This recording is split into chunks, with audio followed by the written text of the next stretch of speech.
नमस्कार दोस्तों, स्वागत है आप सभी का विद्यागणम जीएम में।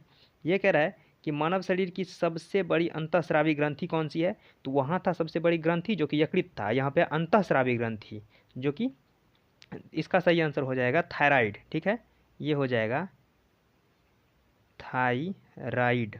ठीक है, ये हो जाएगा थायराइड। ठीक है, तो मानव शरीर की सबसे बड़ी ग्रंथि जो है वो यकृत हो जाएगा, जबकि सबसे बड़ी अंतःस्रावी ग्रंथि की बात करें तो ये थायराइड हो जाएगा। उसी तरह से जो कि गर्दन में पाया जाता है, खास करके आप जो यहाँ पे उभरा हुआ हिस्सा देख रहे हैं गर्दन का, वो थायराइड ही है। इसके बाद मानव शरीर की सबसे बड़ी कोशिका, तो मानव शरीर की सबसे बड़ी कोशिका होती है तंत्रिका कोशिका। ठीक है, ये होती है तंत्रिका कोशिका, जिसको हम न्यूरॉन कहते हैं। न्यूरॉन, तंत्रिका कोशिका की जो इकाई है उसे हम न्यूरॉन कहते हैं। और इसी तरह से आपने नेफ्रॉन भी सुना होगा, तो वो होती है वृक्क यानी कि किडनी की इकाई। ठीक है, तो तंत्रिका कोशिका जो है वो सबसे बड़ी कोशिका होती है। और उसी में सबसे बड़ी तंत्रिका कोशिका की बात करें तो वो सियाटिक कोशिका हो जाएगा। तो यहाँ हम सबसे पहले देखते हैं शरीर की सबसे बड़ी कोशिका, तो वो हो जाएगा तंत्रिका कोशिका यानी कि न्यूरॉन। उसके बाद देख लेते हैं, ये कह रहा है मानव शरीर की सबसे बड़ी धमनी। ठीक है, मानव शरीर में जो रक्त का प्रवाह करता है वो सबसे बड़ी धमनी की बात करें तो वो होता है एब्डोमिनल एओर्टा, होता है एब्डोमिनल एब्डोमिनल एओर्टा। ठीक है, तो ये हो जाएगा एब्डोमिनल एओर्टा, ये मानव शरीर की सबसे बड़ी धमनी होती है। अब देख लेते हैं मानव शरीर की सबसे बड़ी शिरा, तो ये हो जाएगा मानव शरीर की जो सबसे बड़ी शिरा होती है इसे कहते हैं इन्फीरियर वेना केवा, या फिर इन्फीरियर वेना कोवा भी आप कह सकते हैं। इसको कहते हैं इन्फीरियर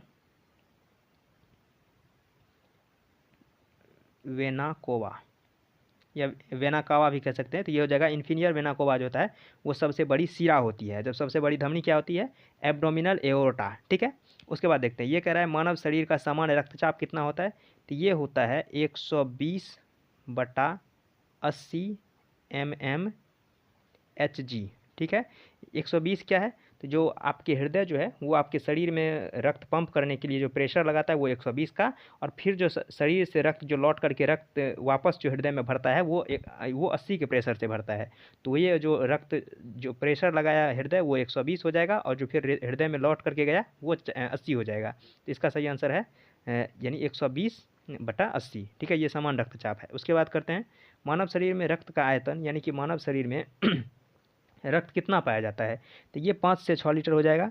और कहीं कहीं ऐसा लिखा रहेगा आपको कि महिलाओं में, तो महिला में हो जाएगा 4.5 से लगभग 5.5 के आसपास, यानी 4.5 से 5 लीटर के आसपास पाया जाएगा महिलाओं में। और पुरुषों में पाया जाता है 5 से 6 लीटर के आसपास रक्त पाया जाता है। ये डिपेंड करता है कि किस कैटेगरी का पुरुष भी है, यानी वो स्वस्थ है या नहीं है, तो इस पर भी डिपेंड करता है। लेकिन एक औसत माना जाता है 5 से 6 लीटर। तो आज के लिए इतना ही, मिलते हैं नेक्स्ट वीडियो में, तब तक के लिए धन्यवाद, जय हिंद।